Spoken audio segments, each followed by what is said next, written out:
এদিকে নওগাঁর হাট বাজারে উঠতে শুরু করেছে ইরি বোরো ধান। প্রকারভেদে বিক্রি হচ্ছে 850 থেকে 1150 টাকা মনে। তবে কাঙ্ক্ষিত দাম পাচ্ছে না বলে অভিযোগ কৃষকদের। এ বিষয়ে আরো বিস্তারিত জানাতে নওগাঁর মহাদেবপুর উপজেলার চকগৌরী হাট থেকে যুক্ত হয়েছেন আব্বাস আলী। আব্বাস, বেচা বিক্রি কেমন দেখছেন আর কাঙ্ক্ষিত দাম পাচ্ছেন না কেন কৃষকরা, কি বলছেন তারা?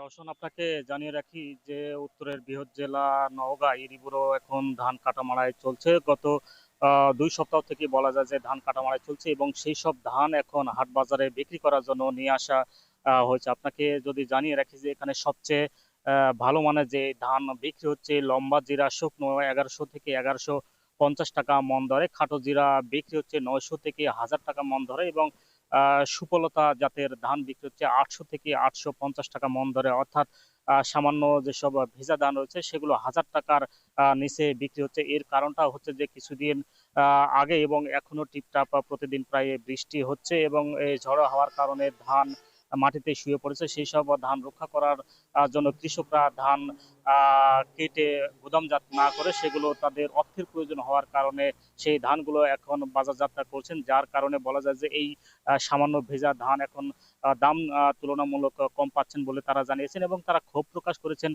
এই কারণে যে যেহেতু এই বছর ইরিবোরো আবাদে তাদের প্রায় অনেক খরচ পড়েছে, অর্থাৎ বলা যায় যে ধান রোপণ থেকে শুরু করে পরিচর্যা, সার, কীটনাশক থেকে শুরু করে ধান ঘরে উঠানো পর্যন্ত তাদের খরচ প্রায় 16 থেকে 18 হাজার টাকার মধ্যে পড়ছে।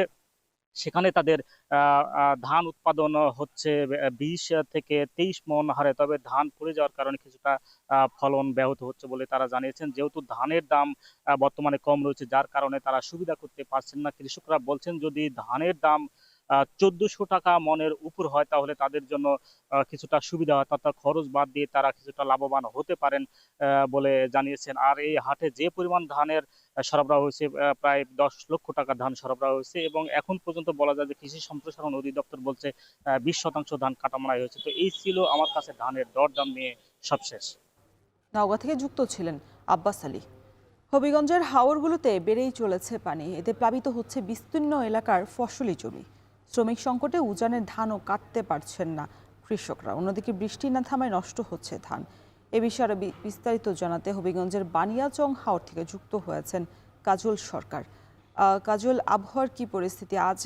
আবহাওয়া অফিস কি বলছে? বৃষ্টি আরো হওয়ার সম্ভাবনা রয়েছে কিনা? সার্বিক পরিস্থিতি কেমন দেখছেন? তো গতকাল সারা দিনব্যাপী বৃষ্টি হয়েছে, যদিও রাত থেকে বৃষ্টিপাত বন্ধ হয়েছে, এখন পর্যন্ত আসলে আজকে বৃষ্টি হয়নি। তবে আবহাওয়ার যে অবস্থা, আকাশে মেঘ জমে আছে, রোদের দেখা এখনো মিলেনি।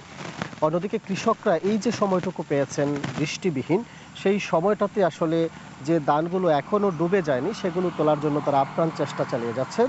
তবে আমি তাদের সাথে কথা বলে তারা যেটি আমাকে বলেছেন যে শ্রমিক সংকট আসলে প্রখর আকার ধারণ করার কারণে মূলত তারা ধান কাটতে পারছে না। অর্থাৎ যেগুলো ডুবে গিয়েছে সেগুলো তো গিয়েছেই, এখন পর্যন্ত আসলে উঁচু এলাকার যে ধানগুলো রয়েছে, যে জমিগুলো রয়েছে, সেগুলোতেও আসলে তারা সেগুলো আসলে কাটতে পারছে না শ্রমিক সংকটের কারণে। অন্যদিকে পানি, হাওরের যে পানি, সেটিও আসলে প্রতিনিয়ত বেড়ে চলেছে। ফলে এই উঁচু এলাকার ধানগুলো নিয়েও আসলে কৃষকরা চরম দুশ্চিন্তায় রয়েছেন।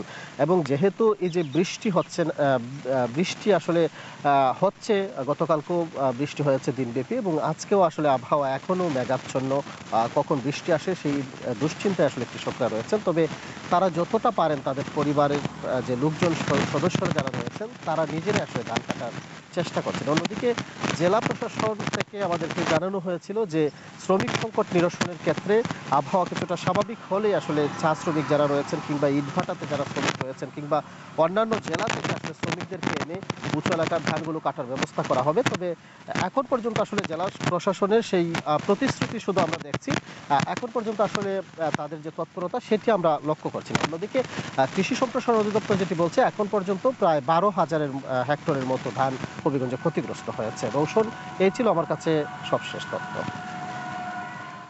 আমাদের সাথে যুক্ত ছিলেন কাজল সরকার।